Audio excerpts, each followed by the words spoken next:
Thank you for joining us today. My name is Fabian, and I am a solutions architect at AWS.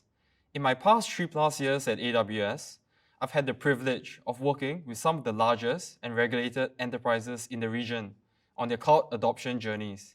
And I'm glad to be joined by PF Bhuiya from DBS Bank. Now, without giving up too much about DBS Bank's cloud journey, which PF will talk about later, let's dive into the session. Not wanting to set a negative context, but the reality is that over the next 30 minutes, about 150,000 data records out there will be compromised, and more than 70% of them would be by actors with malicious intent. That's why data governance and security is so important, and customers are always asking us how they can do this better on AWS. Now, you might be sitting there wondering, how does this all relate to me and why is it so important? Looking at this eye chart, these are regulatory bodies that are now making us think more and more about data privacy through the regulations and requirements they are putting in place for organizations today. For example, at the lower right corner is GDPR, and since its implementation in 2018, it has been top of mind for many organizations in terms of fulfilling its compliance requirements. For today's session, there are 3 main sections. First, let's look at the recommended mental model towards governance on AWS and popular patterns for scaling foundational security controls in a large AWS environment. Next, we'll hear from DBS Bank about their approach towards data governance and security on AWS, lessons learned, and what's next for them. Lastly, I'll focus on some AWS services and features for standardizing application-specific controls. Let's start with a simple definition. Data governance is a data management concept that enables an organization to ensure high data quality exists and is used securely to support business objectives by defining policies and controls to manage risk. A recommended mental model towards governance on AWS is to look at it as a layered cake and build up a hierarchy of control types that can exist in your AWS environment. Baseline assurance controls are foundational controls that should be implemented every time a new AWS account is created. These are controls that have to be consistent throughout your organization. Next, we have AWS-specific controls. It's important to understand the shared responsibility security model in AWS and how the scope of your responsibility can vary depending on the AWS service you are using. With this understanding, you should evaluate the available security controls of an AWS service or group of AWS services and how they can be used in combination to protect against specific threats. At the very top of the cake is application-specific controls.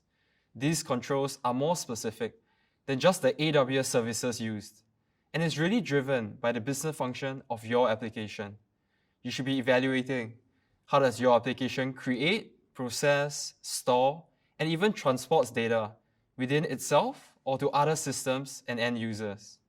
The key benefit to this approach is scale. With the foundational security controls in place and a good understanding of AWS service-specific controls, project teams can spend more time assessing their application and determining the necessary security controls. Now, let's look at some important foundational security controls and patterns for scaling them in a large organization. Starting with identity. In the cloud, it's common to talk to customers who have hundreds or thousands of AWS accounts and different software as a service applications.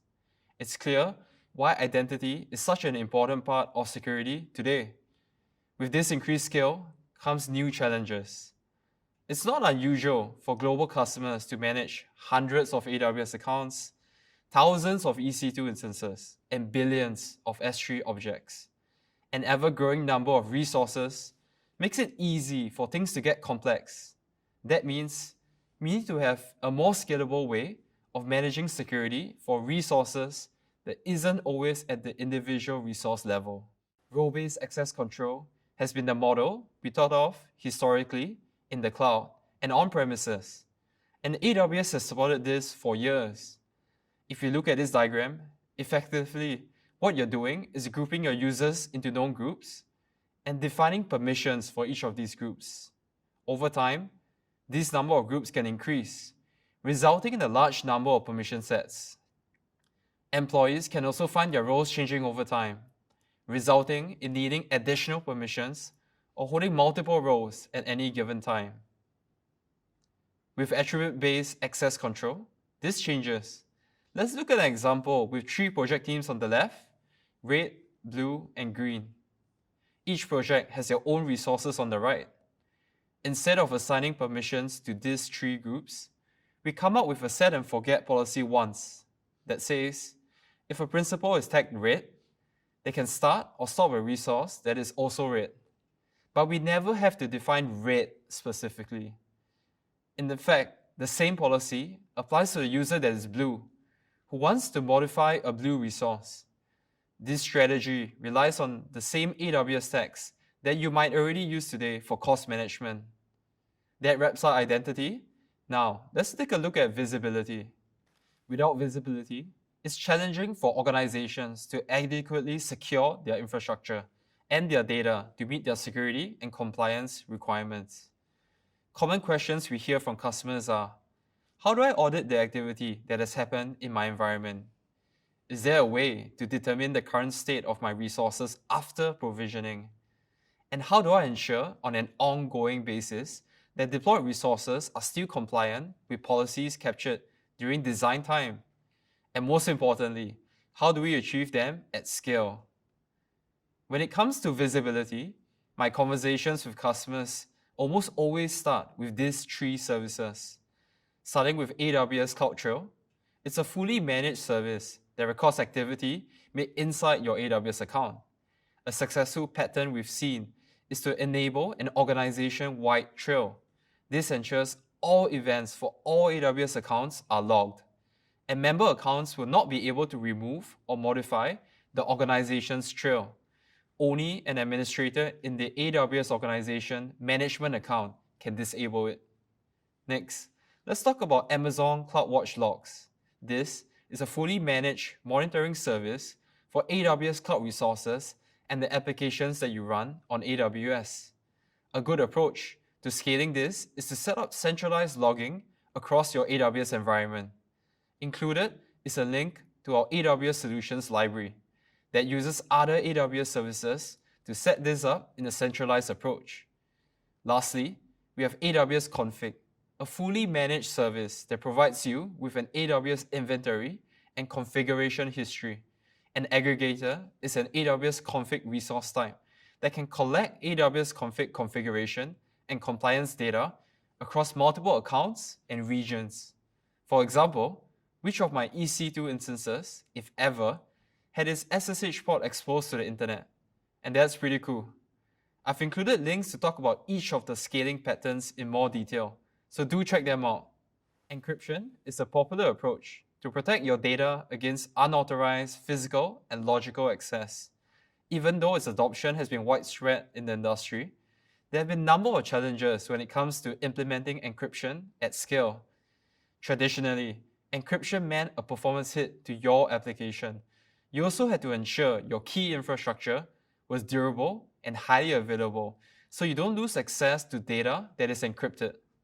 Your different technology solutions could also be fragmented in how they implemented encryption and provided inconsistent controls in terms of governing those keys. AWS KMS gives you centralized control over the cryptographic keys used to protect your data. The service is integrated with more than 70 AWS services today, making it easy to encrypt data you store in these services and control access to the keys that decrypt it. Still remember the AWS services that help with visibility? The good news is CloudTrail and Config are integrated with KMS as well. CloudTrail gives you full insight into the usage of your keys from an audit perspective and provides additional metadata around why your keys was used through the encryption context. For example, when decrypting an EBS volume, the encryption context is the volume ID. These features provide detective controls and an audit record that proves access and ensures non-repudiation. Lastly, AWS Config can also track changes to your configured policies that govern how and who can use these master keys. This means that you can provide attestation that your key policies stay proper over time, even after the initial configuration. With global customers running hundreds or thousands of VPCs, secure networking design can also become a challenge. In terms of networking, I want to focus on AWS Private Link, which is a fully managed service that allows you to access services in a different VPC, while ensuring the network traffic stays within AWS's private network. It is also consumer-initiated only, meaning accessing a service through Private Link does not allow those services to initiate network traffic into your VPC.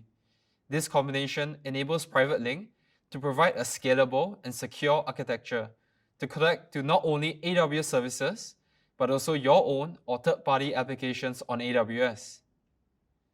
To explain how this works, let's start with a provider and consumer VPC. The provider on the right has an application hosted in another VPC, inside another AWS account. Private Link deploys an endpoint inside the consumer VPC on the left. Because this endpoint is inside your VPC, it will have a private IP address inside your VPC CIDR range. This means your application can consume that service as if it's connecting to a private service hosted inside the same VPC. The same concept applies to AWS service endpoints and also third-party solutions you might be utilizing from the AWS marketplace. There are a number of benefits to this solution. The first is that it's a highly scalable endpoint, up to 40 gigabits per second. The second, it helps with a simplified network architecture. You don't have to worry about VPC peering, routing tables, or an internet gateway, all while supporting a multi-account environment. The third is security. The communication can only be initiated by the consumer, and because it's an elastic network interface, you can configure a security group to filter traffic on a network level, or an endpoint policy to control what types of requests are allowed, and even monitor the endpoint with CloudWatch. A scalable pattern we've seen with our customers is to build a centralized endpoint architecture. At the bottom, a shared services VPC would host all your endpoints, allowing a central networking team to manage it. This reduces costs and the overhead of managing multiple sets of endpoints. This shared services VPC can then be made available to any consumer VPCs via transit gateway, or even on-premises environments, which are connected via a direct connect or VPN connection.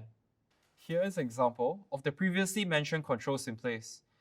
When accessing a document store on S3, starting from the left, we have a user whose access permissions are controlled via an IAM policy. Connectivity can be made through a S3 VPC endpoint, which comes with an endpoint policy to restrict the types of requests, and a security group to filter network traffic. The S3 bucket comes with its own bucket policy for configuring bucket-wide controls.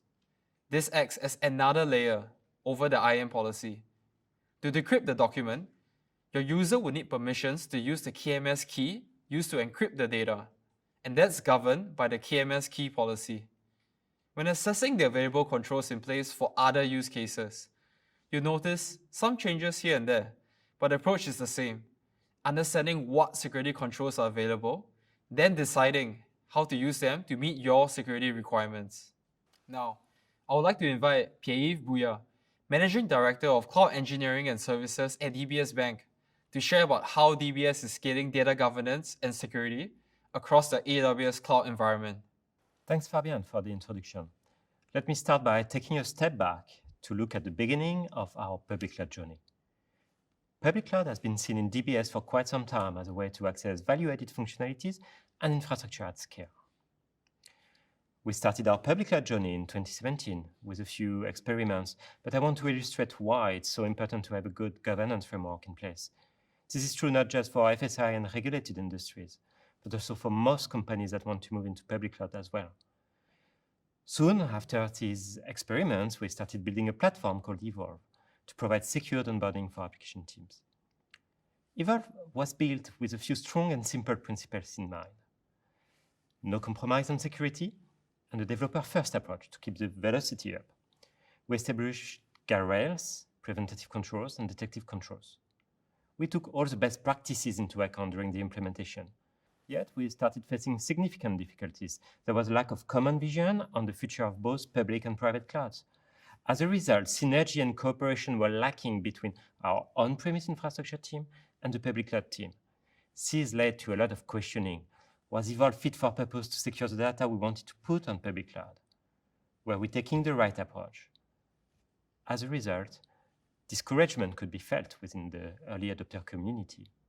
So we took a step back, and we started by articulating and explaining the broader cloud strategy across both public and private clouds, and this was shared across the entire organization to gain support. Then the technology teams were realigned. Both private and public cloud teams now form a single department with a single goal: give access to the best of both worlds to our technology and business colleagues. We focused our efforts on the creation of a public cloud data governance framework with our security colleagues. This framework goes beyond what we had done so far, which was the implementation of best practices and guardrails. We crafted a new approach where the type of usage and the classification of data determines the services that can be used and certain application security requirements. This framework has been very useful to build momentum internally and explain how we protect our customers' data to all stakeholders like audit, compliance, or partners. How does it work? It all starts from threat modeling. When we onboard a service, we look at the way it's going to be used and the application architecture. We derive from there possible attack vectors. For these attack vectors, we look at the controls which can be implemented to prevent them, and whether these controls are sufficient on their own to protect the service. What I mean by that is that if a group of controls fail, we want other groups to stay operational. This is to avoid a controlled single point of failure situation. So we call each of these groups a layer, and each independent layer increases what we call the service protection level. From service protection level, or SPL, we then derive what type of data can be used and if the app team needs to implement additional protection measures. We then implement the preventative and the detective control identified during the threat modeling. The application teams inherit these controls automatically without efforts.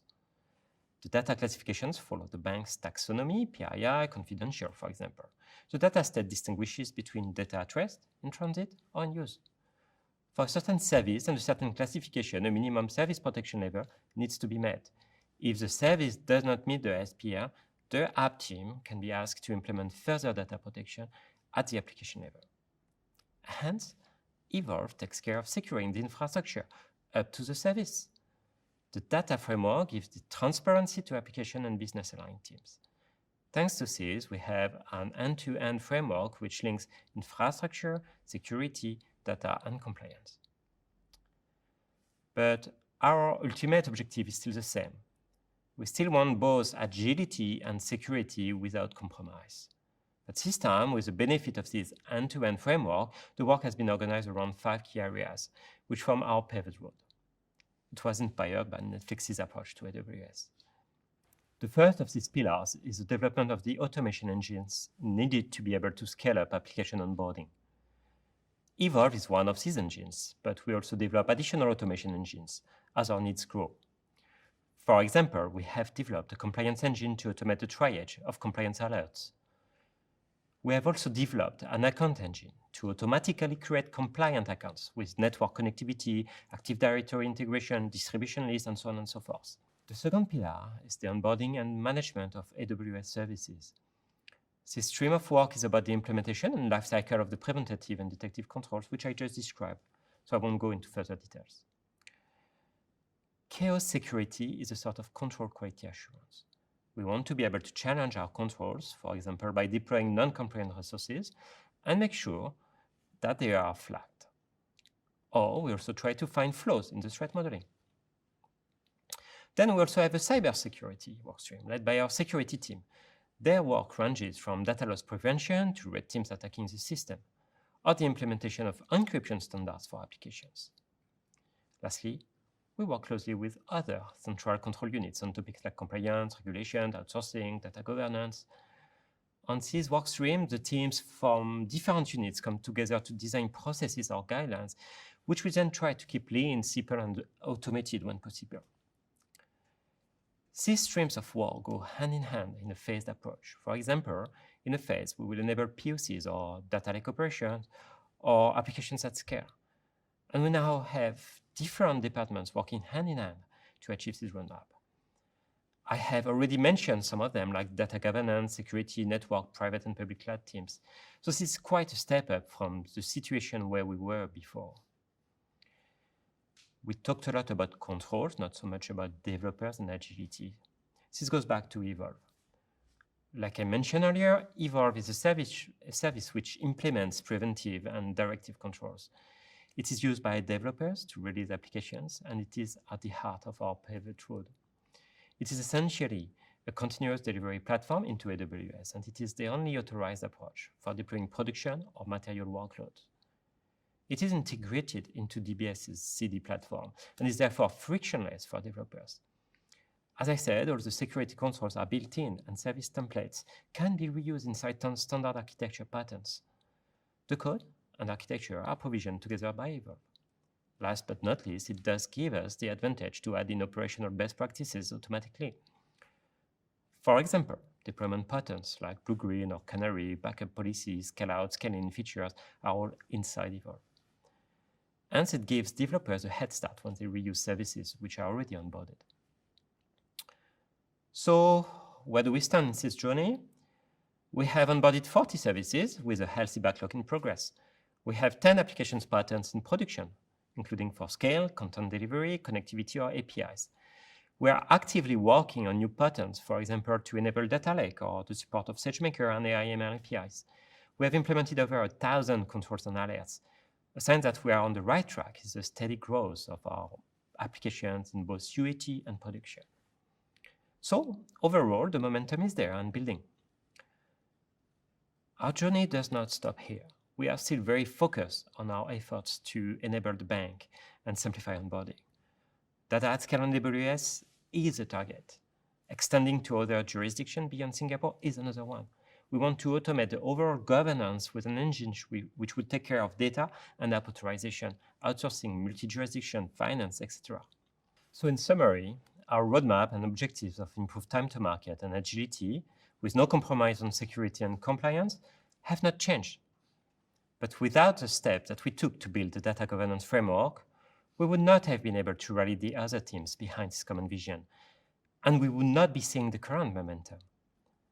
I hope our experience is a good illustration of why it's so important to have a data governance framework in place and clear objectives. Thanks, Fabian. Back to you. Thanks, Pierre. One of my favorite things from your presentation was DBS's approach of built-in security controls and service templates that can be reused inside standard architecture patterns. When it comes to data governance and security, a common starting point for customers is to look at their data lake design. So let's start with that. There are multiple steps customers need to take to build a data lake. First, you need scalable and durable storage to store the data. Then, they need flexible ways of moving that data into the data lake. You then cleanse, prep, and catalog your data as part of quality assurance. Before you can use the quality data, you need to configure and enforce security and compliance policies. And then finally, you want a suite of tightly integrated services with your data lake based on the type of analytics or machine learning use case. This is where AWS Lake Formation comes in, giving you these 4 capabilities so you can focus on delivering business outcomes. While Lake Formation comes with a wide variety of features, I'm going to focus on a few key ones relevant to governance and security. Starting with ingest and register. A good way to create repeatable patterns for end-to-end data processing is using Lake Formation workflows to stitch together individual data transformation and crawling jobs with conditional logic to deliver a complex pipeline. Individual data ingestion jobs can also be made into blueprints and used by workflows. Let's take a look at an example of an end-to-end forecasting use case. Data from your ERP is ingested by a standardized lake formation blueprint and arrives in the landing S3 bucket. This triggers the lake formation workflow, orchestrating the rest of your forecasting process. from transforming your data with AWS Glue, and then triggering your Amazon forecast steps, before finally running Glue Crawler to catalog the output data, which can then be made available for business users via Amazon Athena and QuickSight.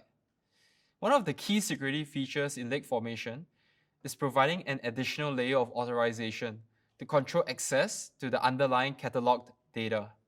This provides a centralized way to enforce access control over the various integrated AWS analytics services.